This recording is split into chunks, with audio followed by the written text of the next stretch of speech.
ரொம்ப நாளுக்கு முன்னாடியிலருந்தே இந்த வீடியோ போடணும்னு நினச்சிட்டே இருக்கேன். பட் எனக்கு டைம் கிடைக்க மாட்டேங்குது.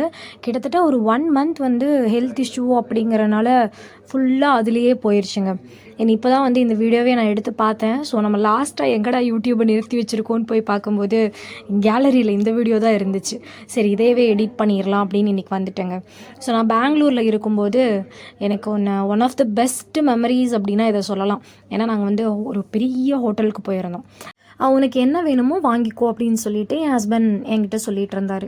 எனக்கு இங்கே என்ன நல்லா இருக்குன்னே தெரியல. அதனால் அவர் கையிலேயே அந்த பொறுப்பை ஒப்படைச்சாச்சு. நீங்களே ஏதாவது ஆர்டர் பண்ணுங்க அப்படின்ட்டு. ஸோ இங்கே வந்து சிக்கன் நல்லா இருக்கும் அப்படின்னு சொன்னார். சிக்கன் ப்ளஸ் நான் வந்து சாப்பிட்டோன்னா கொஞ்சம் நல்லாயிருக்கும், வெளியில் சாப்பிட்றத விட இங்கே டிஃப்ரெண்ட்டாக இருக்கும் அப்படின்னாரு. சரி ஓகே ட்ரை பண்ணி பார்க்கலான்னு ஒரு சிக்கன் கிரேவி ப்ளஸ் நான் ஆர்டர் பண்ணியாச்சுங்க. அந்த சிக்கன் வந்து அந்த ஃப்ளஷ் எல்லாமே செம்மையாக வெந்து அந்த கிரேவி எல்லாமே வந்து நல்லா உள்ள அந்த சிக்கனோட நல்லா ஒட்டி இருக்க மாதிரி அந்த ஃப்ளஷ்ஷே வந்து வேறு லெவலில் இருந்துச்சு. ஏன்னா அதோட டேஸ்ட்டுமே வந்துட்டு நான் இது வரைக்குமே நம்ம ஊரில் இந்த மாதிரி சாப்பிட்டதே கிடையாது. அங்கே கொஞ்சம் அந்த ஸ்பைசியும் கொஞ்சம் தூக்கலாகவே இருந்துச்சு.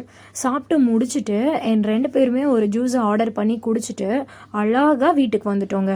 ஸோ எத்தனை பேர் இந்த மாதிரி சூப்பரான ஒரு டின்னருக்கு போயிருக்கீங்கன்னு மறக்காமல் கமெண்ட் செக்ஷனில் கமெண்ட் பண்ணிடுங்க.